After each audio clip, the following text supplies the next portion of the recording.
Okay. Right. Hi, Rama. Hi. Thanks for coming in today. It's a Nice pleasure to to meet have you. you.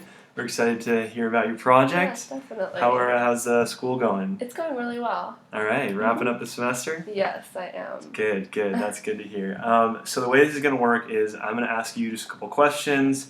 We'll keep it pretty casual, pretty conversational, and Okay. if you have any questions for me at the end too, I'll be happy to answer those. Awesome. So to start off, I just thought maybe you could tell me a little bit about yourself, tell me your story, a little bit about your interests, whatever it is. Just tell me, Okay. get me to know you. So I'm currently a freshman at Hopkins, as you know. I'm a neuroscience and public health major. And I moved, I originally came to America when I was 5 years old. I moved from Pakistan with my mom. And so I've been here for a long time, but I feel like going back, I haven't been back home, but I feel like the people in Pakistan and just like some of the issues there are something which are like really close to my heart just because I am from there. And so that's why I like sort of started off like with this project, and that's how I sort of got interested in like the whole side of like education in Pakistan. Definitely. So, what is education like in Pakistan right now?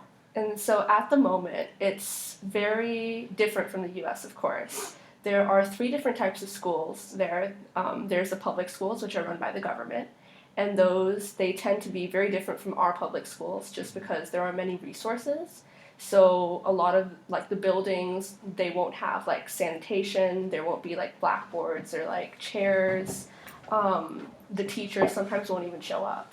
And then you have the religious schools, which are also free, but the thing is, they tend to be very biased in terms of their curriculum. They're very like anti-Western culture, and so they don't teach English. They don't teach like the whole side of the story, which is something really important.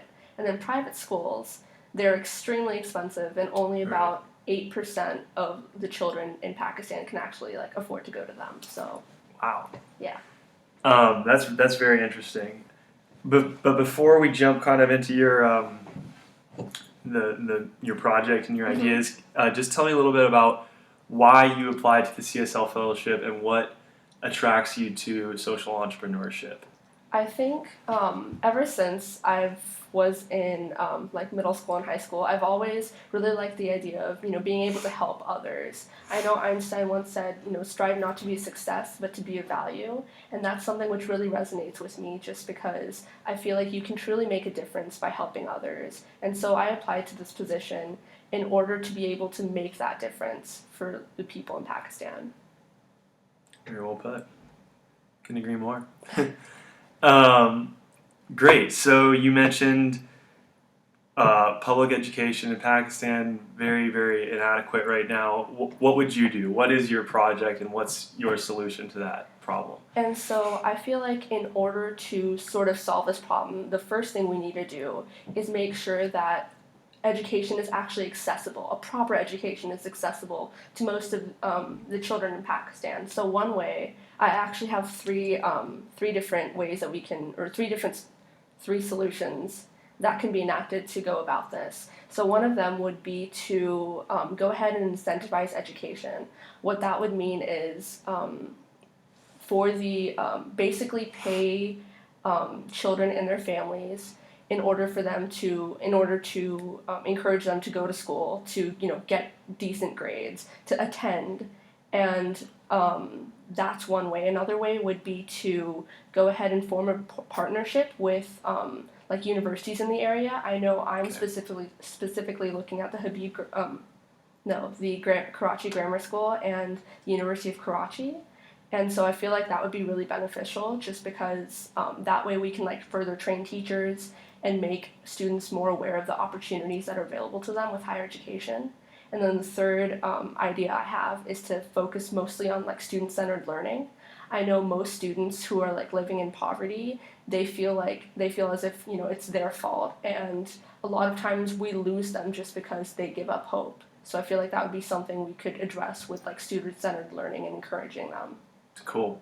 And so, when you're trying to set this up, how receptive do you think locals would be to a program like this, specifically the universities, the grammar schools? teachers, children, whoever it is, do you think that they would jump on board with this right away, or would it take a little bit of convincing? I think it would take a little bit of convincing just because it's, a foreign concept to them. And I know, like, Pakistan itself as a country, it's not, it's sort of wary of change. Right. And so we would definitely have to, work a little and, talk with the community and the families. But I feel like in terms of the schools, Karachi Grammar School and University of Karachi, I feel like they would be good with this outcome, this Right. thing. Especially since you mentioned your mom was a alumni at the University of Karachi, right? So you could definitely potentially leverage that. Contacts, yes, definitely. Great. So speaking of that, moving into the next question, what do you think about your background or previous experiences makes you best fit to carry out this role? So I've had a lot of experience with community service and a lot of experience with education. I know during high school I've done a lot of mentoring and tutoring. I actually established my own community tutoring center at the public library in Houston. Wow. And so me and I think it was about 4 other tutors would get together and help children in the community with things like math, science, English.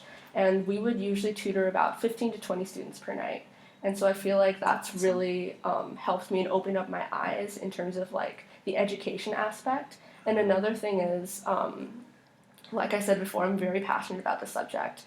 2 years ago, I'd actually written an essay about disadvantaged students and how we could get state and nonprofit organizations to help advance the role of education in disadvantaged students' lives. And I had actually, I submitted that essay to my teacher, and she submitted that to a contest, an essay contest. Wow. And so I had actually, I ended up placing in that contest, and I had the opportunity to go to Washington, D.C. and present my ideas to congressmen. So impressive. Wow. That's awesome. What was the essay on, you said again? It was how we can get nonprofit organizations and state and local organizations to help increase the role of education in disadvantaged students' lives. Wow.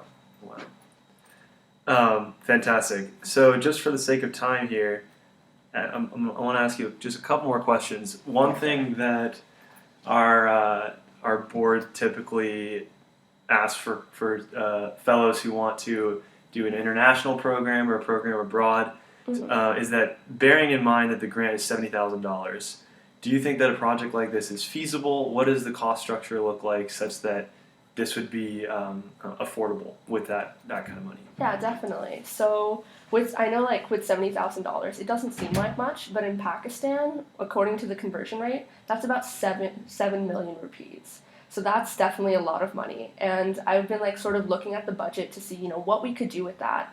And I've looked at it, and it would cost about 80,000 rupees to go ahead and work with the school, work with Karachi Grammar School, make sure that, they have decent sanitation, chairs, boards, things like that.